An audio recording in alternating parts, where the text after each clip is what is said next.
Një mëngjes, një vjerë shkoi për të vizituar nusen e saj.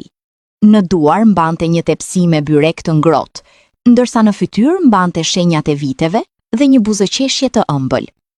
Sa po hyri brenda, u gjendë në mes të një rrëmuje të madhe. Nga njëra anë dëgjohej zhurma e fshatës së Skorentit, nga ana tjetër vlonte tenxherja mbi sobë e diku tjetër po laheshin xhamat. Nusja, me djers në ballë dhe e mbytur në punë, vraponte andaj këtej pa frymë. Kur pa vjerën, i kërkoi falje me gjysmë zëri. Mirë se erdhe, nën. Më fal që se kam mbledhur shtëpinë akoma. Ulem pak aty në qoshe e çlodhu, sa të mbaroj këto punet vite ty. E moshuara tundi kokën dhe buzëqeshi me dhimbje. Bia ime, pse gjithë kjo nxitim? Eja ulu pran meje, çlodhu pak.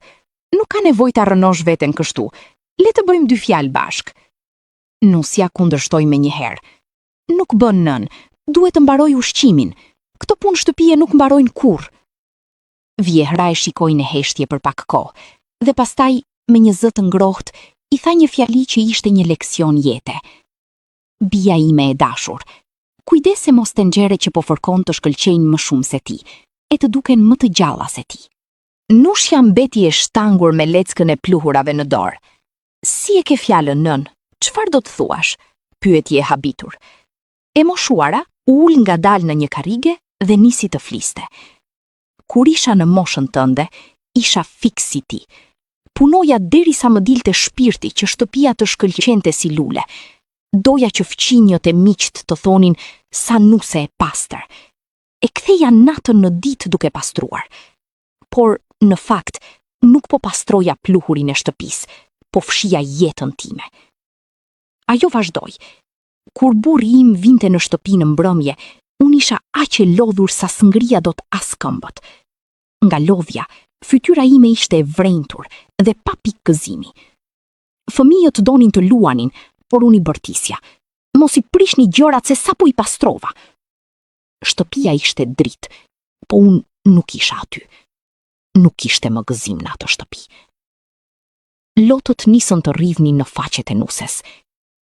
Nën, më duket se po bëj të njëjtin gabim edhe unë, tha ajo duke dënizur.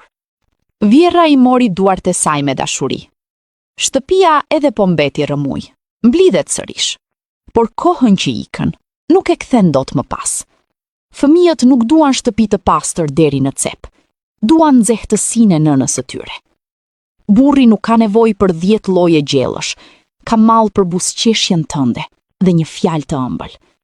Mysafiri sot vjen e nesër ikën, por nëse shpirti yt rënohet, asgjë nuk do jetë më si më parë. Pastaj shtoi. Nëse do të fshish diçka, fshije një herë këtë lodhje nga fytyra jote.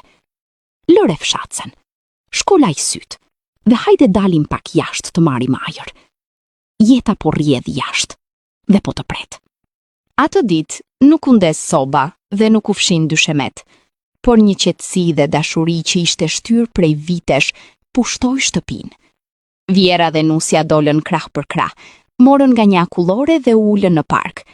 Për herë të parë, biseduan gjatë për gjithçka që i shqetësonte. Kur u kthyen, shtëpia ishte ende rrëmuj, por shpirtrat e tyre shkëlqenin. Atë mbrëmje, në atë shtëpi nuk vinte era detergjent, por era jetë. Sepse zemrat e tyre ishin pastruar nga pluhuri i vërtet, stresi dhe harresa e vetvetes. Po ju, çfarë mendoni për këtë këshill? A mendoni se ndonjëherë japim më shumë rëndësi gjërave materiale se sa lumturisë son?